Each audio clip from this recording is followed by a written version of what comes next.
ஒரு நாள் ராமர் அரசவையில் உட்கார்ந்துருக்கிறார். ராமராஜ்யம் நடந்துக்கிட்டு இருந்த நேரம். அந்த சமயத்தில் ஒரு நாய் அரச சபைக்கு வந்துதான். அது தலையில் அடிபட்டு ரத்தம்.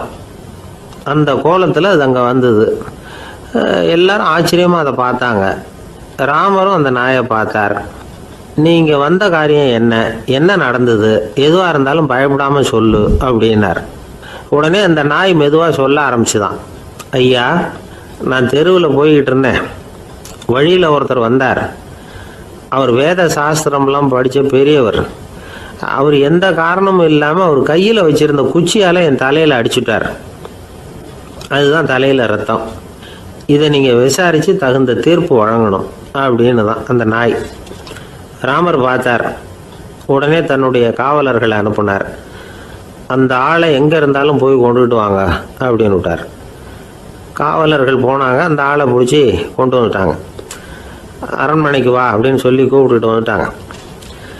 என்ன நடந்ததுன்னு விசாரித்தார் ராமர். அதுக்கு அந்த ஆள் சொன்னார், நான் வீதி வழியாக வந்துக்கிட்டு இருந்தேன். குறுக்க இந்த நாய் வந்தது. நான் அவசரமாக போய்கிட்டு இருந்தேன். இது எனக்கு வழி விடாமல் குறுக்க பூந்து இடைஞ்சல் பண்ணிச்சு.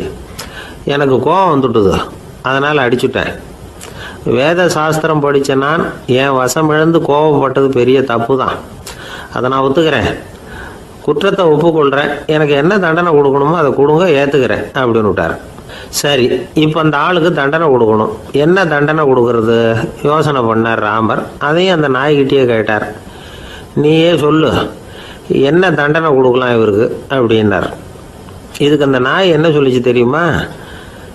இவரை ஏதாவது ஒரு கோயிலுக்கு தர்மகர்த்தாவாக நியமனம் பண்ணி விடுங்க, அதுதான் இவருக்கு சரியான தண்டனை அப்படின்னது. இதை கேட்டதும் ராமர் முகத்தில் புன்னகை. ஆனால் அங்கே இருந்த மற்றவங்களுக்கெல்லாம் ஆச்சரியம். அது எப்படி, தப்பு செஞ்சவங்களுக்கு தண்டனை கொடுக்கறது தானே நியாயம், அதை விட்டுட்டு தர்மகர்த்தா பதவியை கொடுக்க சொல்லுது இந்த நாய் அப்படிங்கிற ஆச்சரியம். இந்த சந்தேகத்தை அந்த நாய்கிட்டே கேட்டாங்க அங்கே இருந்தவங்க. இதுக்கு அந்த நாய் பதில் சொல்லிச்சான். நான் போன பிறவியில் ஒரு கோயிலுக்கு தர்மகர்த்தாவாக இருந்தேன். எவ்வளவோ கவனமாக எச்சரிக்கையாக தான் என்னுடைய கடமைகளை எல்லாம் செஞ்சுக்கிட்டு வந்தேன். அப்படி இருந்தாலும் சில சமயங்களில் என்னையும் மீறி கோயில் செல்வத்தை நான் அனுபவிக்கிறதுக்கு காரணம் ஆயிட்டேன். ஒரு கோவிலுக்கு தர்மகர்த்தாவாக இருக்கிறவங்க எப்படியும் இந்த பாவத்திலேருந்து தப்பிக்கிறது கஷ்டம். அதனால தான் நான் இந்த பிறவியில் நாயாக பிறந்து இப்படி கஷ்டப்படுறேன். இதே நிலைமை இந்த ஆளுக்கும் ஏற்படணும் அப்படிங்கிறதுக்காக தான் அவரையும் ஒரு கோயிலுக்கு தர்மகர்த்தாவை நியமிக்கும்படி கேட்டுக்கிட்டேன் அப்படின்னு தான் இந்த நாய். இதிலேருந்து என்ன தெரியுது?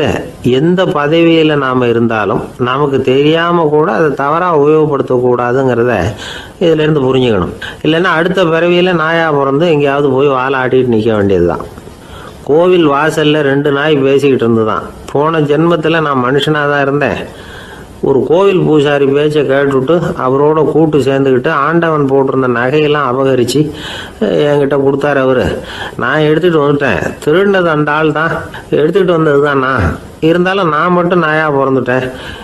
இப்போ மட்டும் அந்த பூசாரி என்கிட்ட மாட்டினா கடித்து குதறி விடுவேன் அப்படின்னு தான்.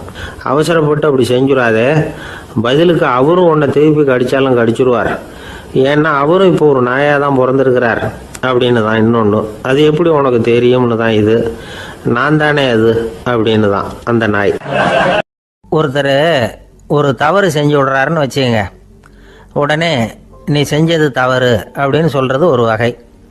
அதுக்கு பதிலாக எது சரின்னு அவர் புரிந்து கொள்ள உதவி செய்கிறது இன்னொரு வகை. இந்த 2வது வகை இருக்குது பாருங்கள், நிர்வாக இயலில் இது ரொம்ப முக்கியம். அலுவலகத்தில் வேலை பார்க்குற ஒருத்தர் முக்கியமாக தெரிஞ்சுக்க வேண்டியது என்ன தெரியுமா?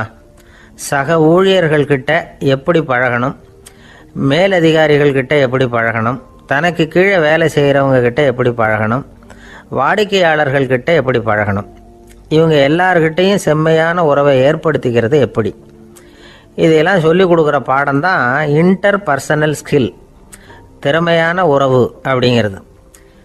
எந்த வேலையில் இருந்தாலும் சரி, இந்த உறவுகளை வளர்க்கும் திறன் உள்ளவங்க சீக்கிரம் முன்னுக்கு வந்துடுறாங்க. மற்றவங்க கிட்ட உறவை பலப்படுத்திக்கிறது எப்படி அப்படின்னு தெரிஞ்சுக்கிட்டோம்னா எந்த ஒரு தடையையும் சுலபமாக தாண்டி செய்கிற தொழிலில் முன்னுக்கு வந்துடலாம்.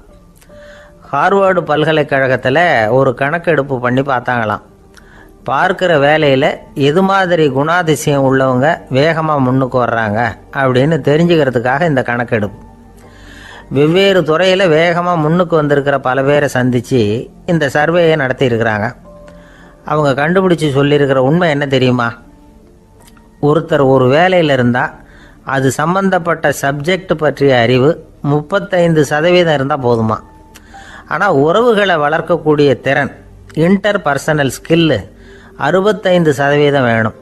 இப்படி உள்ளவங்க சீக்கிரம் முன்னுக்கு வந்துடுறாங்களாம். அதனால் ஒருத்தருக்கு வேலை சரியாக புரியலைன்னா கூட விவரமாக மற்றவங்க கிட்ட பழகிறது எப்படின்னு புரிஞ்சால் போதும், அவர் முன்னுக்கு வந்துடலாம். அலுவலகங்களில் மட்டும் இல்லை, எல்லா இடங்கள்லையும் இது ரொம்ப முக்கியம். வீட்டுக்குள்ளேயும் இது ரொம்ப முக்கியம், வீட்டுக்கு வெளியேயும் இது முக்கியம். அடுத்தவங்க கிட்ட பழகிறது எப்படிங்கிறத தெரிஞ்சிக்காதவன் வாழ்க்கையில் முன்னேற முடியாது. இன்றைக்கி ஆயுதங்களால் காயப்படுத்தி கொள்ளுகிறவர்களை விட வார்த்தைகளால் காயப்படுத்தி கொள்ளுகிறவர்கள் தான் அதிகம். பெரியவங்க என்ன சொல்கிறாங்க தெரியுமா? நீங்கள் இந்த பூமியில் பிறந்ததன் அர்த்தம் பூர்த்தி ஆகணும்னா அடுத்தவங்களுக்கு உதவி பண்ணுங்க. அடுத்தவங்களுக்கு உதவி செய்ய முடியாவிட்டால் கூட பரவாயில்லை, ஆனால் யாரையும் புண்படுத்தி விடாதீங்க அப்படின்னு சொல்கிறாங்க. எனக்கு தெரிஞ்ச ஒருத்தர் ஒரு அலுவலகத்தில் வேலை பார்க்குறார். அவர் சொல்லுவார், எனக்கு இந்த இன்டர் பர்சனல் ஸ்கில் ரொம்ப அதிகம் சார். சக ஊழியர்கள்கிட்ட ரொம்ப சுமூகமாக நடந்துக்குவேன். என் கூட வேலை பார்க்குற ஒருத்தருக்கு ஏதாவது ஒரு கஷ்டம்னா அந்த சமயத்தில் அவர் செய்ய வேண்டிய வேலையை நான் செஞ்சிருவேன் சார் அப்படிம்பார். நான் அவர்கிட்ட சமீபத்தில் அப்படி ஏதாவது செஞ்சுருக்கீங்களா அப்படின்னு கேட்டேன். செஞ்சுருக்கேன் சார். போன வாரம் புதன்கிழமை ஆஃபீஸில் என் பக்கத்து சீட்டுக்காரருக்கு வயிற்று வலி. உடனே நான் மெடிக்கல் லீவ் போட்டுவிட்டு எங்கள் வீட்டுக்கு போயிட்டேன் சார் அப்படின்னார். ஒரு நண்பர் அவசரமாக என்கிட்ட ஓடி வந்தார். அப்புறம் சொன்னார், என்னால் நம்பவே முடியல சார், என் பையனா இப்படி அப்படின்னு சொல்லி ஆச்சரியப்பட்டார். உங்கள் பையன் அப்படி என்ன தான் செஞ்சுட்டான் அப்படின்னு கேட்டேன். என்னால் முடியாத ஒரு காரியத்தை அவன் செஞ்சுட்டான் சார் அப்படின்னார். அது என்னன்னு தான் சொல்லுங்களேன். என்ன 5வது வகுப்பில் அவன் ஒரே தடவையில் தேறிட்டான் சார். அதாவது ஒரே அட்டம்ப்டில் பாஸ் ஆகிருக்கான் அப்படின்னார் மூச்சு வாங்க. கஷ்டப்பட்டு பரீட்சை எழுதுனது அவன், இவருக்கு ஏன் மூச்சு வாங்குது? நம்மால் செய்ய முடியாத ஒரு காரியத்தை இன்னொருத்தர் செய்யும் பொழுது அது நமக்கு ஆச்சரியமாக இருக்குது. சர்க்கஸ் பார்க்குறோம், ஒருத்தர் அந்த இடத்துல தொங்குறார், அது நமக்கு ஆச்சரியம். ஏன்னா அது நம்மால் முடியாத காரியம். நம்மால் முடியாத ஒன்றை அடுத்தவர் எளிதாக செய்யும் பொழுது நாம் மருள்வது இயற்கை. இதை தான் தொல்காப்பியம் மருட்கை அப்படின்னு சொல்லுது. இந்த வியப்பு இருக்குதே, இது 4 வகையில் ஏற்படுறதாக தொல்காப்பியம் சொல்லுது. அது என்ன 4 வகை? முதல் வகை எப்படின்னா புதுமையான அரிய செயல்களை செய்கிறது. 2வது வகை என்னென்னா பெரும் செயல்களை செய்கிறது. 3வது வகை என்னென்னா மிக நுட்பமான செயல்களை செய்கிறது. 4வது வகை என்னென்னா ஆக்கம் தரும் செயல்களை செய்கிறது. புதுமை, பெருமை, சிறுமை, ஆக்கமோடு மதினம் சாலா மருட்கை 4 அப்படிங்கிறது தொல்காப்பியம். இன்றைக்கி விஞ்ஞானம் புதுசு புதுசாக எதையோ கண்டுபிடிக்குது. ஆரம்பத்தில் அது ஆச்சரியமாக இருக்குது, அப்புறம் அது நமக்கு பழகி போடுது. வானொலி பெட்டி புதுசாக வந்தப்போ ஒரு பெட்டி பேசுதுங்கிறது எவ்வளோ பெரிய ஆச்சரியம். இப்போ யாரும் அதை ஆச்சரியமாக பார்க்குறதில்ல. மதினம் சாலா மருட்கை அப்படின்னு ஒரு சொற்றொடர் வருது பாருங்க, அதில் கருத்தாழம் உண்டு. எதை பற்றியும் போதுமான அளவு புரிந்து கொள்ளாத போது ஒருத்தர் ஆச்சரியப்படுறார். புரிந்து கொண்ட பிறகு ஆச்சரியம் மறைஞ்சு போடுது. மிக நுட்பமான செயல்களும் நம்ம ஆச்சரியப்பட வைக்கும். ஒரு அரிசியில் ஒரு திருக்குறள் எழுதி காட்டுறாங்க, ஒரு முட்டை ஓட்டுக்குள்ளே ஓவியம் தீட்டி காட்டுறாங்க. கருங்கல் சிற்பங்களில் எவ்வளவு நுட்பமான வேலைப்பாடுகளை எல்லாம் பார்த்து ஆச்சரியப்படுறோம். இது மாதிரி ஆக்கப்பூர்வமான அரிய செயல்களை செய்கிறது கூட வியப்பை உண்டு பண்ணும். குப்பை கூலங்களை கூட வாழ்க்கைக்கு பயன்படுகிற பொருளாக மாற்றுகிறவர்கள் இருக்காங்க. அவர்களுடைய செயல் வியப்பு அளிக்குது. இடைக்காட்டு சித்தர் பாடின 30 நூலில் வர்ற ஒரு பாடல், ஆற்றல் பிறர் அறிதலின் அகம் கிளர்வு உறுதலின் கற்று அறி பாணர் கழுமிய கோடலின் தோற்றம் உருகவே போற்றல் சால் வியப்பே. ஒருத்தருடைய ஆற்றல் தெரியாமல் இருந்தது, அவருடைய அரிய செயலை பார்க்கும் பொழுது வியப்பாக இருந்தது, மனசுக்குள்ள கிளர்ச்சி. பாவலர்கள் இவர்களுடைய புகழை பாடி மற்றவர்களும் தெரிந்து கொள்ளுமாறு செய்கிறார்கள் அப்படிங்கிறது தான் ஒரு யதார்த்தமான உண்மை. ஆக எல்லா வகையிலும் மக்கள் தங்களுடைய வாழ்க்கையில் முன்னேறுவதற்கான வழிகாட்டுகிற ஒரு மெய்ப்பாடு தான் வியப்புங்கிறது. இந்த காலத்தில் நம்ம எப்படியெல்லாம் ஆச்சரியப்பட வைக்கிறாங்க. ஒரு ஆளை பிடிச்சி ஜெயிலில் கொண்டு வந்தாங்க. ஜெயில் அதிகாரி அவனை ரொம்ப ஆச்சரியமாக பார்த்தாரான். இவன் கேட்டான், ஏன் சார் அப்படி பார்க்குறீங்க, நான் இப்போ இங்கே வர்றது உங்களுக்கு ஆச்சரியமாக இருக்குதா அப்படின்னு கேட்டிருக்கான். இதுக்கு ஜெயில் அதிகாரி சொல்லியிருக்கார், நீ இப்போ இங்கே வந்ததில் எனக்கு ஒன்றும் ஆச்சரியம் இல்லைப்பா, ஏற்கனவே நீ இங்கேருந்து விடுதலையாகி போய் 6 மாதம் ஆச்சு, இவ்வளவு லேட்டாக வர்றியே அதுதான் எனக்கு ஆச்சரியமாக இருக்குது அப்படின்னாராம். ஒரு அம்மா தெருவில் உட்காந்து என்னத்தையோ தேடிட்டு இருக்கிறாங்க. அந்த அம்மா ஒரு சூஃபி ஞானி. அவங்க பேர் என்னன்னா ரபியா அல் அடாவியா. அந்த அம்மாவுக்கு கண் கூட தெளிவாக தெரியாது. அந்த பக்கமாக வந்த சில பேர் இவங்களுக்கு உதவி செய்கிறதுக்காக வந்தாங்க. என்ன தேடிட்டு இருக்கிறீங்க அப்படின்னு கேட்டாங்க. இதுக்கு அந்த அம்மா, அந்த கேள்வி அவ்வளோ முக்கியத்துவம் இல்லை, நான் தேடிட்டு இருக்கிறேன், உங்களால் முடிஞ்சால் எனக்கு உதவி பண்ணலாம் அப்படின்னாங்களாம். உதவி செய்ய வந்தவங்களுக்கு ஆச்சரியம், எதை தேடுறோங்கிறது தெரியாமல் இப்படி ஏன் நேரத்தை செலவழிக்கிறீங்க, நாங்கள் எப்படி உங்களுக்கு உதவ முடியும், எங்களுக்கு ஒன்றும் புரியலையே அப்படின்ட்டுருக்காங்க. சரி, உங்களை திருப்தி பண்ணுறதுக்காக சொல்கிறேன், ஒரு குண்டூசி தொலைஞ்சி போச்சு, அதை தேடுறேன் அப்படின்னாங்களாம் அந்த அம்மா. அதுக்கப்புறம் இவங்களும் சேர்ந்து தேட ஆரம்பிச்சிட்டாங்க. கொஞ்ச நேரம் ஆச்சு, ஒன்றும் கிடைக்கல. உதவி செய்ய வந்தவங்களும் அழுத்து போட்டாங்க. அப்புறம் கேட்டாங்க, இதை பாருங்கம்மா, இது ரொம்பவும் பெரிய தெரு, அகலமான தெரு, அதனால் குறிப்பாக நீங்கள் எந்த இடத்துல அந்த குண்டூசியை தொலைச்சிங்க அதை சொல்ல முடியுமான்னாங்களாம். இதுக்கு அந்த அம்மா, நீங்கள் மறுபடியும் அர்த்தமில்லாத கேள்வியை கேட்குறீங்க, உங்கள் கேள்விக்கும் நான் தேடுறதுக்கும் என்ன சம்மந்தம்னாங்களாம். இதை கேட்டதும் அவங்க ஒரு மாதிரி ஆயிட்டாங்க. என்னம்மா நீங்கள் பைத்தியம் மாதிரி பேசுகிறீங்க அப்படின்னாங்களாம். சரி, உங்களை மறுபடியும் திருப்திப்படுத்துறதுக்காக சொல்கிறேன், அதை நான் எங்கள் வீட்டில் தொலைச்சிட்டேன் அப்படின்னாங்களாம். அப்புறம் எதுக்காக இங்கே வந்து தேடிட்டு இருக்கிறீங்க அப்படின்னு கேட்டிருக்காங்க. ஏன்னா இங்கே தான் வெளிச்சம் அதிகமாக இருக்குது, அங்கே வீட்டுக்குள்ளே இருட்டாக இருக்குது, அதனால் இங்கே வந்து தேடுறேன், வெளிச்சம் உள்ள இடத்துல தானே தேட முடியும் அப்படின்னாங்களாம் அந்த ஞானி. இந்த கதைக்கு என்ன அர்த்தங்கிறத பெரியவங்க சொல்கிறாங்க. அதாவது இந்த தேடுதல்ங்கிறது ஒரு வியாதி, அது நம்ம சதா அலைய வைக்கும், பைத்தியமாக மாற்றுறதுக்கு முயற்சி பண்ணோம், ஒரு காலம் அது நிறைவு அடையவே அடையாது. வாழ்வுங்கிறது ஒரு புரிந்து கொள்ள முடியாத சதா இயங்கி கொண்டிருக்கிற ஒரு செயல், அதுக்கு ஆரம்பமும் இல்லை முடிவும் கிடையாது. எதையோ தேடணும் அப்படிங்கிற உந்துதல் நமக்குள்ளே இருக்கும், ஆனால் குறிப்பாக எதை தேடிட்டு இருக்கிறோம் அப்படிங்கிறது புரியாது. அப்படி ஏதாவது ஒன்றை தேடி அடைஞ்சிடுறோம்னு வச்சுக்கோங்க, உடனே ஒரு அதிருப்தி வந்துடும். அதனால் வாழ்க்கைங்கிறது சலிப்பு நிறைந்தது அப்படிங்கிற எண்ணத்தை உண்டாக்கிக்கிறோம். ஒன்று அடைஞ்சதுக்கு அப்புறம் இன்னொன்று தேட ஆரம்பிச்சிருவோம். ஆக இந்த தேடல்ங்கிறது நாம் ஒன்று அடைஞ்சாலும் அடையாவிட்டாலும் தொடர்ந்து நடந்துக்கிட்டு தான் இருக்கும், இதுக்கு முடிவே கிடையாது. இந்த உண்மையை நாம் நல்லா புரிஞ்சுக்கணும் அப்படிங்கிறது பெரியவங்களுடைய கருத்து. ஏழையும் தேடுறான், பணக்காரனும் தேடுறான், நோயாளியும் தேடுறான், நோய் இல்லாதவனும் தேடுறான், அதிகாரம் உள்ளவனும் தேடுறான், அதிகாரம் இல்லாதவனும் தேடுறான், முட்டாளும் தேடுறான், அறிவாளியும் தேடுறான். ஆனால் யாரும் இதை தான் தேடி சாதிக்க போகிறோம், இதுதான் முடிவு அப்படின்னு திட்டவட்டமாக சொன்னதில்லை. ஒன்று அடைஞ்சதும் இன்னொன்று தேட ஆரம்பிச்சிடுறாங்க, அவ்வளோதான். அதாவது உங்களின் தேடுபவர் உங்கள் உள்ளே தான் இருக்கிறார், அவரை தேடி கண்டுபிடியுங்கள். இதுதான் ஞானிகள் நமக்கு சொல்லுகிற ஒரு ஆலோசனை. நம்மால் ஒருத்தன் ஜெயிலில் இருந்தான்.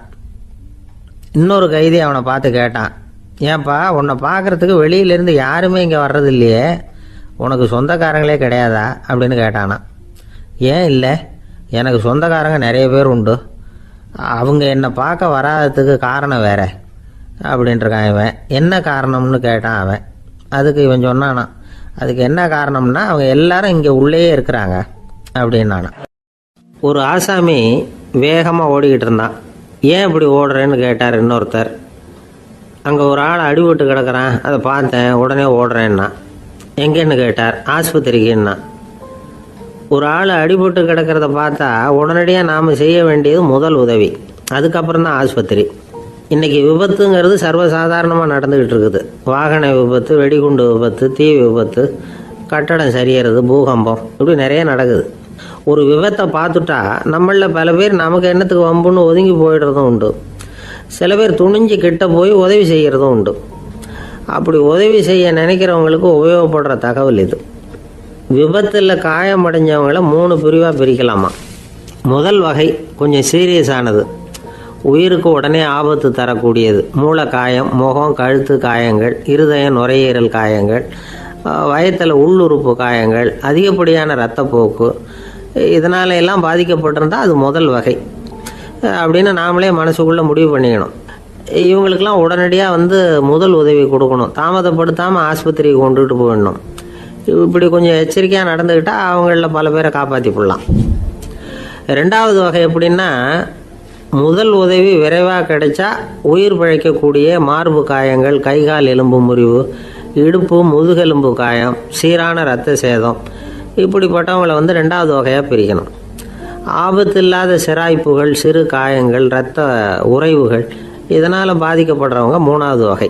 ஒருத்தர் தலையில் அடிபட்டு நினைவு விழுந்துட்டாருன்னு வச்சுங்க, அவருக்கு வாந்தி வர்றதுனால புறையேறி மூச்சு அடைப்பு உண்டாகும். இப்படி ஆகாமல் இருக்கிறதுக்காக தலையை ஒரு பக்கமாக சாய்ச்சி வைக்கலாம். நாடி துடிப்பையும் இதய துடிப்பையும் தொட்டு பார்க்கணும். அது குறைஞ்சிருந்தாலும் சரி, நின்று இருந்தாலும் சரி, அவர் மார்பை நிமிஷத்துக்கு 80 தடவை உள்ளங்கையால் அழுத்தி இதய துடிப்பை மீட்கிறதுக்கு உதவி பண்ணணும். கழுத்தில் காயம்பட்டாலும் ஆபத்து அதிகம். கழுத்துக்கு அடியில் ஒரு துண்டை மடித்து வைக்கலாம். 2 பக்கமும் சின்ன தலையணை அல்லது துணி மடிப்புகளை வச்சு கழுத்தை அதிகமாக அசையாமல் பார்த்துக்கலாம். முதுகெலும்பு முறிஞ்சிருக்குமோ அப்படிங்கிற சந்தேகம் இருந்ததுன்னா அவரை அதிகமாக அசைய விடக்கூடாது. அதிகமாக அசைஞ்சால் தண்டு இடத்துல பாதிப்பு ஏற்பட்டு கைகால் விளங்காமல் போயிடும். அவரை ஒரு கனமான போர்வை இல்லைன்னா பாயில் படுக்க வச்சு 4 பேர் மெதுவாக தூக்கி மருத்துவ உதவிக்கு அனுப்பி வைக்கலாம். கையெலும்பு முறிஞ்சிருந்தால் முறிஞ்ச பாகத்தை உடம்போடு சேர்த்து அசையாமல் கட்டி போடலாம். கால் எலும்பு முறிஞ்சிருந்தால் மற்ற காலோடு சேர்த்து கட்டி போடலாம். முறிஞ்ச பாகம் தொங்காமல் பார்த்துக்கணும். அப்போ தான் வீக்கம் உண்டாகாமல் இருக்கும். வெட்டு காயம், குண்டடிப்பட்ட காயம், இதிலெல்லாம் ரத்தப்போக்கு அதிகமாக இருக்கும். ரத்தம் வெளியேற ஆபத்து அதிகம். சுத்தமான துணியை பல மடிப்புகளை மடித்து காயத்தின் மேலே வச்சு அழுத்தமாக ஒரு 10 நிமிஷம் பிடிச்சிக்கணும். ரத்தம் நின்ன உடனே காயத்துக்கு கட்டு போடலாம். சில சமயம் காயம்பட்ட பாகத்தை உயரமாக தூக்கி பிடிச்சிக்கிட்டா தான் ரத்த கசிவு நிற்கும். இந்த விவரங்களையெல்லாம் கொஞ்சம் மனசில் வாங்கி வச்சுக்கிட்டோம்னா சமயத்தில் உதவும். ஏன்னா இந்த காலத்தில் விபத்து எந்த ரூபத்தில் எப்போ வரும்னு யூகிக்கவே முடியல. நண்பர் ஒருத்தர் சொன்னார், நேற்றுக்கு பாருங்கள் சார், என் கண்ணு முன்னாடியே ஒரு சின்ன விபத்து நடந்ததுன்னார். என்னன்னு விசாரித்தோம். ஒரு பஸ்ஸில் வந்துக்கிட்டு இருந்தேன். அந்த பஸ்ஸில் பின்பக்கம் படி ஓரமாக நின்றுக்கிட்டு இருந்த ஒருத்தர் ரோட்டில் விழுந்துட்டார். டிரைவர் அதை கவனிக்கலை, நிறுத்தாமல் அவர் பாட்டுக்கு போகிறாருனார். கண்டக்டர் உடனே விசில் கொடுத்து பஸ்ஸை நிறுத்த வேண்டியது தானே அப்படின்னோம். அதுதான் சார் முடியாமல் போச்சுன்னார் அவர். ஏன்னு கேட்டாங்க. தவறி கீழே விழுந்ததே அந்த கண்டக்டர் தான் சார் அப்படிங்கிறார். ஒரு சீன தேசத்து அரசர் இருந்தார். அவருக்கு வயசாயிட்டுது. அவருக்கு அடுத்தபடியாக அவருடைய புள்ள பட்டத்துக்கு வரணும், ஆட்சி பொறுப்பை ஏற்றுக்கணும். ஒரு நல்ல தலைவனுக்கு இருக்க வேண்டிய பண்புகள்லாம் தன்னுடைய மகனுக்கு இருக்கணும்னு விரும்பினார் அந்த அரசர். அதனால் இளவரசனை பக்கத்தில் இருந்த ஒரு குரு கிட்ட அனுப்புனார். இளவரசன் அவர்கிட்ட போய் சேர்ந்தான். அந்த குரு என்ன பண்ணார் தெரியுமா? இவனை பார்த்து சொன்னார், இதை பாருப்பா, நீ என்ன பண்ணுற, இப்போவே பக்கத்தில் இருக்கிற காட்டுக்கு போ, நடு காட்டில் போய் ஒரு இடத்துல உட்காந்துக்கோ. அங்கே என்னென்ன சத்தம்லாம் உன் காதில் விழுதுன்னு கவனித்து கேளு. உன் காதில் விழுந்த ஓசைகள் என்னென்னங்கிறத என்கிட்ட சொல்லு, அதுதான் எனக்கு தெரியணும், உனக்கு வேலையும் அதுதான் அப்படின்னு சொல்லி அனுப்பி வச்சுட்டார். இளவரசன் காட்டுக்கு போனான். குரு சொன்னபடியே ஒரு இடத்துல உட்காந்து கவனித்து கேட்டான். அதுக்கப்புறம் குருக்கிட்ட திரும்பி வந்தான். என்னென்ன சத்தம்லாம் கேட்ட அப்படின்னு கேட்டார் குரு.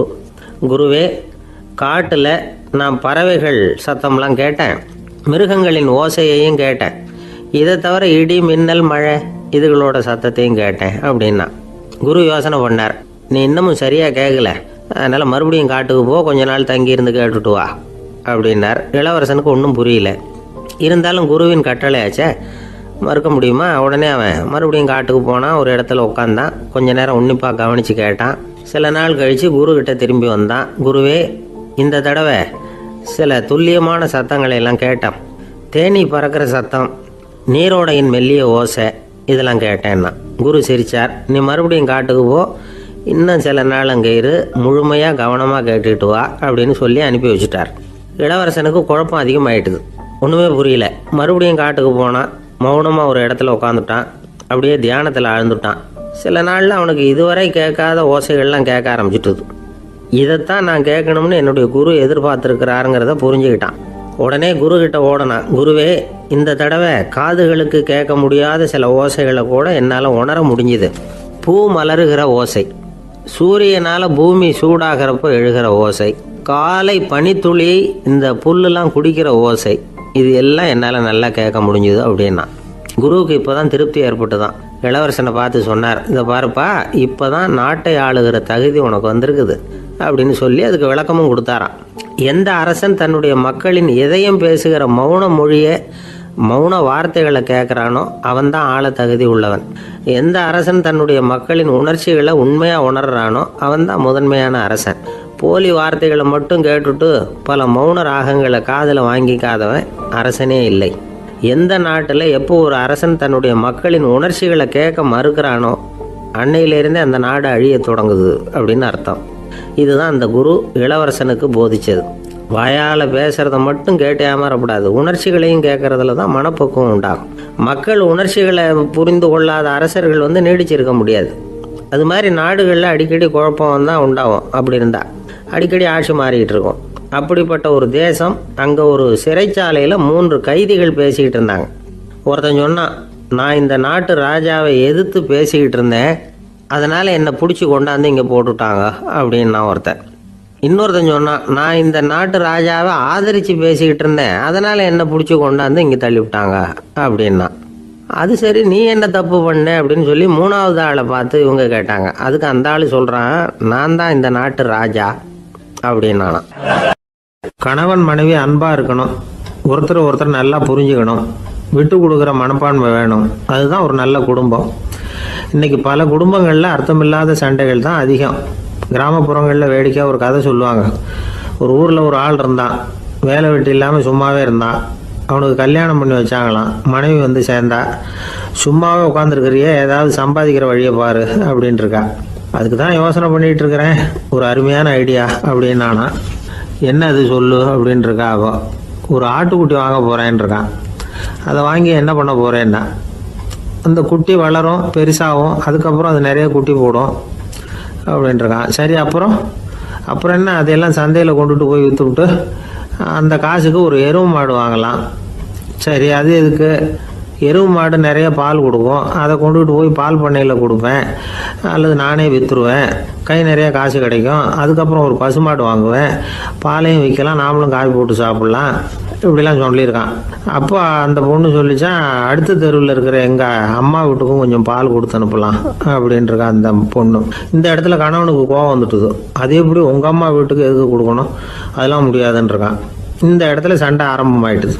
கொஞ்ச நேரத்தில் 2 பேரும் சத்தம் போட ஆரம்பிச்சிட்டாங்க. கடுமையான சண்டை நடக்கிறத பக்கத்து வீட்டுக்காரன் காதில் வாங்கினான். அவன் ஓடியாந்தான். அவனுக்கு தெரியும், வாங்காத மாட்டுக்காக இப்படி சண்டை போட்டுக்கிட்டு இருக்கிறாங்கங்கிறது அவனுக்கு புரியும். அவன் ஓடி சொன்னான், ஏண்டா உன்னோட பசுமாட்டை ஒழுங்காக கட்டி போடக்கூடாதான்ருக்கான். என்னடா சொல்கிறேன்னா, இவன் உன் மாடு என் தோட்டத்தில் மேய்ஞ்சுட்டுது, பயிரெலாம் நாசமாயிட்டுது, 10,000 ரூபா அளவுக்கு சேதம், அதை வாங்கிட்டு போகிறதுக்கு தான் வந்தேன், குடுறா 10,000 நானா. இவன் அரண்டு போயிட்டான். அப்புறம் சொன்னா, டே, நான் இன்னும் மாடே வாங்கலையே, அதுக்குள்ளே அது எப்படிடா உன் தோட்டத்தில் மேயும், என்னடா உளறேன்ருக்கான். நீ தாண்டா இப்போ உளறிக்கிட்டு இருக்க, மாடே வாங்கலை, அதுக்குள்ளே எப்படிடா உன்னுடைய மனைவி அவங்க அம்மா வீட்டுக்கு பால் கொடுத்து அனுப்ப முடியும் அப்படின்னு அவன் கேட்டானா. நம்ம ஆளுக்கு இப்போ தான் புத்தி வந்துதான். அர்த்தமே இல்லாத சண்டை போட்டுக்கிட்டு இருக்கிறோம் அப்படிங்கிறத அவன் புரிஞ்சுக்கிட்டானான். இது நம்ம முன்னோர்கள் சொல்லியிருக்கிற ஒரு கதை. சண்டையில் தான் அர்த்தம் இல்லையே தவிர கதையில் அர்த்தம் உண்டு. அதாவது இல்லாத விஷயங்களுக்காக சண்டை போட்டுக்கிட்டு இல்லறத்தை வீணாக்கிக்கிட்டு இருக்கிற மனிதர்கள் இன்றைக்கு நிறைய பேர் இருக்கிறாங்க. ஒருத்தன் தன்னுடைய மனைவியை பற்றி மாமனார்கிட்ட புகார் சொன்னானா, மாமா, உங்கள் பொண்ணு அர்த்தமில்லாத சண்டை போடுறா, எதுக்கு எடுத்தாலும் எடுத்தெறிஞ்சு பேசுகிறா அப்படின்ட்டுருக்கான். நீ எப்படி மாப்பிள்ளை அதை சமாளிக்கிற அப்படின்னு கேட்டிருக்காரு அவர். அவள் எடுத்தெறியறது என் மேலே படாமல் ஒதுங்கி நின்றுக்கிறேன் அப்படின்னு நானா இவன்.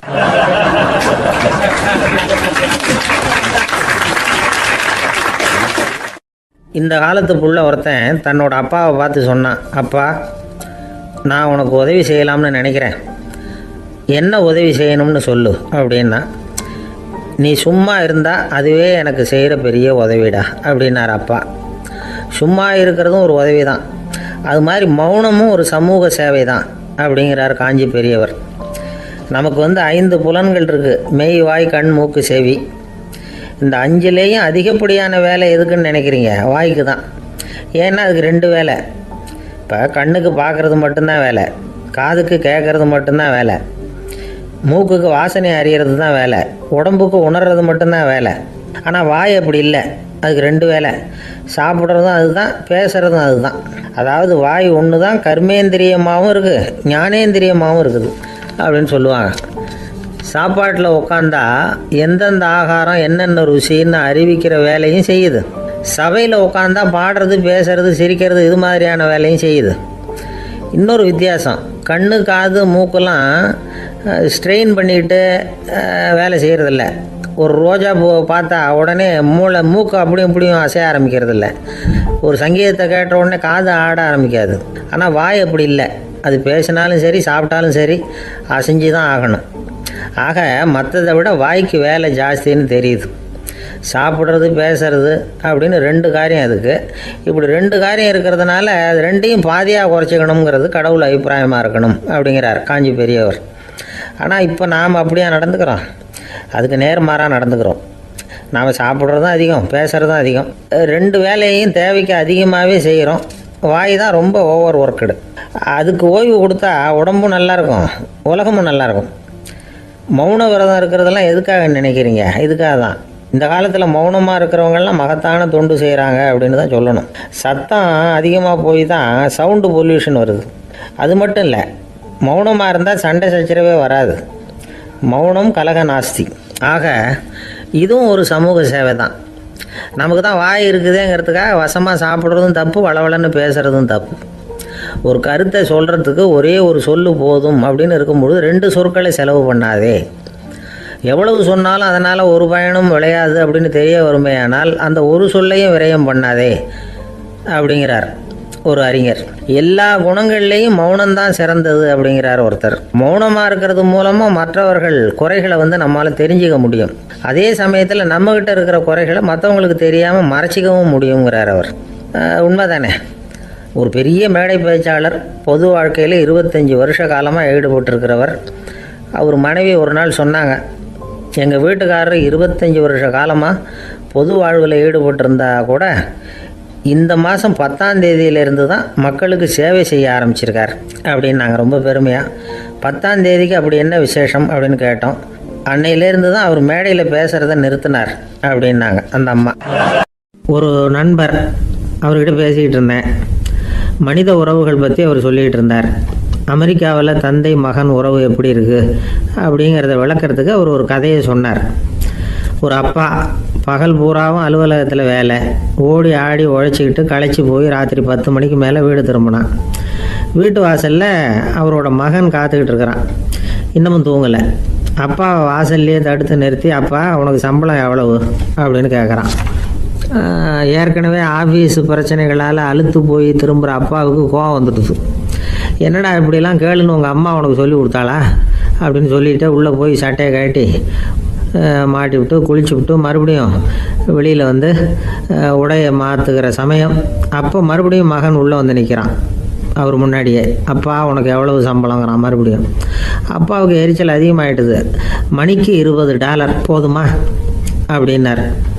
அப்படின்னா எனக்கு ஒரு $10 தர முடியுமான்னா மகன். இதுக்கு தான் என் சம்பளம் எவ்வளவுன்னு கேட்டியா? 2ஆம் வகுப்பு படிக்கிற உனக்கு எதுக்குடா $10 அப்படின்னு கத்திவிட்டு தொலைக்காட்சி பெட்டியின் முன்னாடி போய் உட்காந்துக்கிட்டு ஏதோ நிகழ்ச்சியை பார்க்க ஆரம்பிச்சிட்டார். கொஞ்ச நேரம் கழித்து மறுபடியும் மகன் நிற்கிறான். அப்பா ப்ளீஸ் எனக்கு ஒரு $10 கொடுக்க முடியுமா? மகனுடைய கண்களில் கண்ணீர். என்னடா அவன் கண்ணீரை காட்டி காரியம் சாதிக்கலாம்னு பார்க்குறியா? ஒரு காசு கூட கொடுக்க மாட்டான் போ அப்படின்னு விரட்டி விட்டான். மகன் கண்ணீரை தொடச்சிக்கிட்டே கண்ணை தொடச்சிக்கிட்டு பேசாமல் போய் படுத்துக்கிட்டானா. கொஞ்ச நேரம் ஆச்சு. அப்பாவோட கோபம் கொஞ்சம் கொஞ்சமாக குறைஞ்சிது. பிள்ளைகிட்ட கோபமாக கத்துனது தப்பு தாங்கிறது புரிஞ்சுது அவனுக்கு. எழுந்திரிச்சு போனான், படுக்கை இறக்கி போனான். மகனை பார்த்தான். அவன் தலையணையை கட்டி பிடிச்சிக்கிட்டு அழுதுகிட்டு இருக்கிறான். அவனை மெல்ல நெருங்கி அவங்ககிட்ட எதமாக பேசுகிறதுக்கு ஆரம்பித்தானான். எதுக்குடா உனக்கு $10 பள்ளிக்கூடத்தில் கேட்டாங்களா அப்படின்னு கேட்டானா. மகன் சொல்லியிருக்கான், இல்லை டாடி, உனக்கு 1 மணி நேரம் சம்பளம் $20ன்னு சொன்னேன். நீ ஏற்கனவே எனக்கு கொடுத்த பாக்கெட் மணி $10 என்கிட்ட இருக்குது. இப்போ நீ இன்னொரு $10 கொடுத்தீங்கன்னா அதையும் சேர்த்து $20 ஆகிடும். அந்த $20 நான் உனக்கு கொடுத்துருவேன். அப்படி கொடுத்தா நீ என் கூட 1 மணி நேரம் செலவழிப்ப இல்லையா? அதுக்காக தான் $10 கேட்டேன் அப்படின்னு சொன்னானான். அந்த அப்பா கண்ணு கலங்கி போச்சான். ஆதரவோடு தன்னுடைய மகனை கட்டி பிடிச்சி அழ ஆரம்பிச்சிட்டாராம். இதுதான் நண்பர் சொன்ன கதை. அமெரிக்கா மட்டும் இல்லை, உலகம் பூராவும் இன்றைக்கி மனித உறவுகள் இப்படி தான் மாறிட்டு இருக்கு. பெரியவர்கள் அறிவுரை என்ன தெரியுமா? உங்கள் குழந்தைகளிடமிருந்து குழந்தை பருவத்தை பிரித்து விடாதீர்கள் அப்படிங்கிறது தான். அதாவது இன்றைய குழந்தைகள் தங்கள் பிருந்தாவனத்தை இழந்து விடுகிறார்கள் அப்படிங்கிறது அவங்களுடைய கருத்து. இந்த நிலைக்கு நாம் காரணமாக இருந்துடக்கூடாது.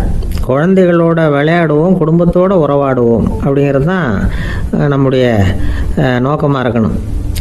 இன்றைய உறவு முறைக்கு இன்னொரு உதாரணம் சொல்லுவாங்க. ஒருத்தர் வந்தாராம், அவர் பக்கத்தில் ஒரு சின்ன பையன். நாம் அவரை விசாரிக்கிறோம், யார் இந்த பையன் அப்படின்னா அவர் சொல்கிறார், இவன் எனக்கு தூரத்து உறவு அப்படின்னாராம். இந்த தூரத்து உறவுன்னா எப்படின்னு இருக்கான். இதுக்கு அவன்